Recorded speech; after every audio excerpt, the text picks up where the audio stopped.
Di masa kepemimpinan Taufikur Rahman Ruqi yang diangkat Presiden untuk menggantikan Abraham Samad karena tersandung kasus hukum, kinerja KPK dinilai sangat merosot.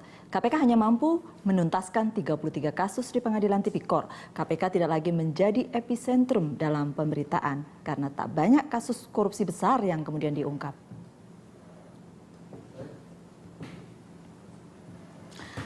Kita boleh bilang kinerja Taufikur Rahman Ruqi begitu ya, pimpinan Taufikur Rahman Ruqi di KPK. Operasi tangkap tangannya ada 5 kali, penyidikan 99 kasus, penyelidikan ada 84 kasus, dan penuntutan 91 kasus.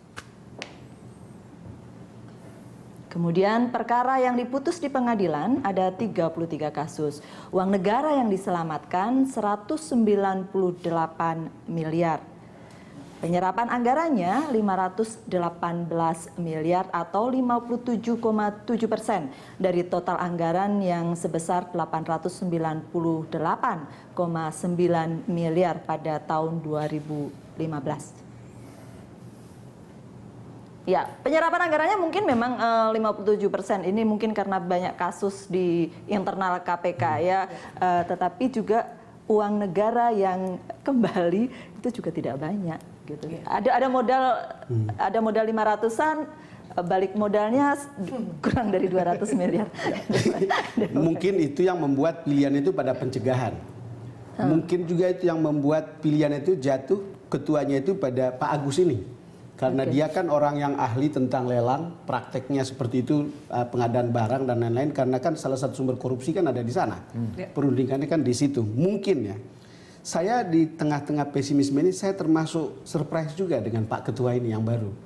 Kalau benar berita-berita yang mengatakan tabungan itu hanya isinya 20 juta. Tapi ada tanah, Bang. Ada tanah, nggak apa-apa lah, karena profil untuk orang seusia dia. Itu tanah-tanah memang yang dibeli zaman lama. Tanah yang sudah dibeli zaman lama. Yang sangat rendah sekali. Jadi pada saat itu harganya rendah, sekarang mungkin beda lagi. Yang ingin saya katakan, kalau benar seperti ini layak kita sebut sebagai Mr. Clean.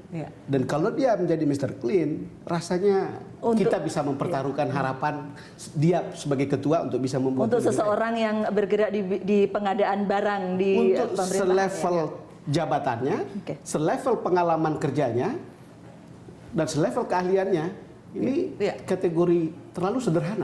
Tempo mengenal Pak Agus. Begini, saya tidak melihat atau belum melihat ada kasus-kasus yang miring yang menerpa Pak Agus ya. Yang kita dengar memang dia lurus begitu, bekerja profesional.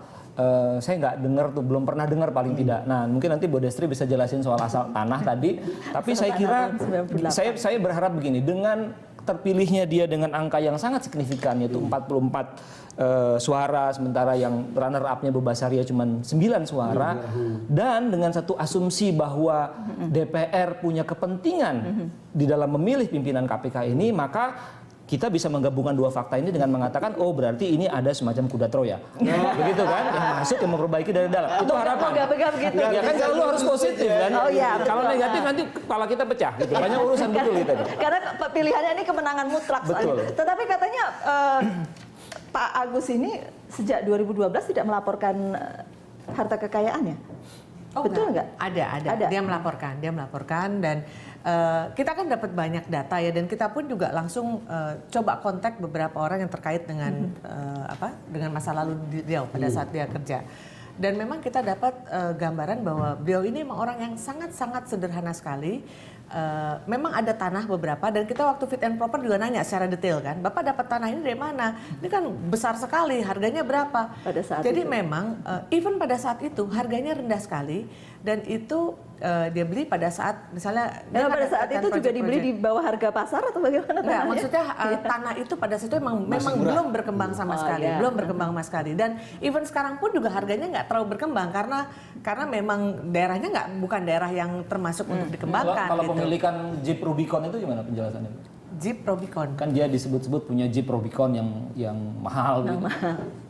Saya lupa ya kalau yang gitu ya, saya lupa. Tapi intinya gini, dengan posisi yang itu 1 miliar loh harganya katanya Jeep itu. Kita nggak ngeliatin Iya, Jeep betul itu. kan?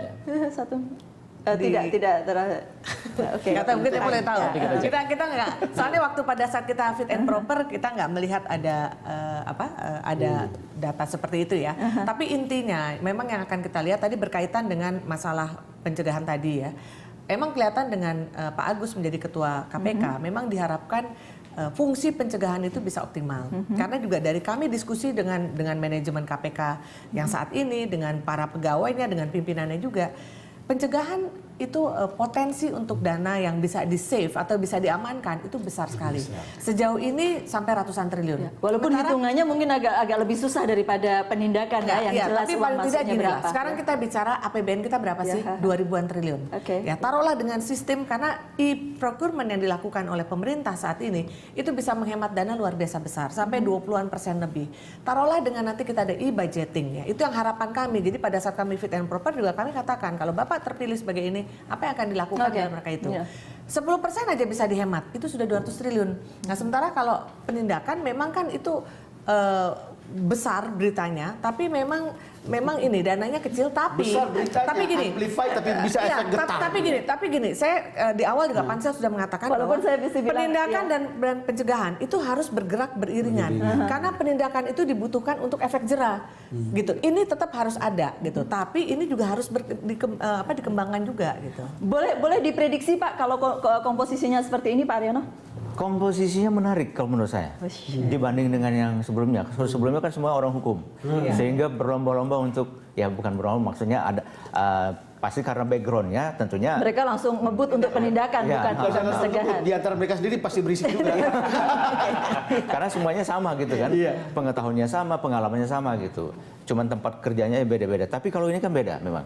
Backgroundnya umpamanya kalau kita lihat yang namanya hampir semua delik korupsi, apakah itu penyuapan, apakah itu gratifikasi, apakah itu pasal 2, pasal 3, apakah pemerasan, semuanya itu kan kaitannya dengan pengadaan barang dan jasa. Oke, jadi kalau sudah tepat lah kalau masuk ke situ Pak Agus itu ya.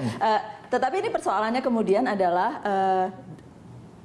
draft RUU revisi Undang-Undang KPK sedang jalan. Kalau kita mungkin bicara pencegahan, bisa jadi masuk akal itu sejalan dengan revisi Undang-Undang KPK yang sedang digulirkan. Kita coba bahas sesaat lagi. Kami akan kembali untuk Anda.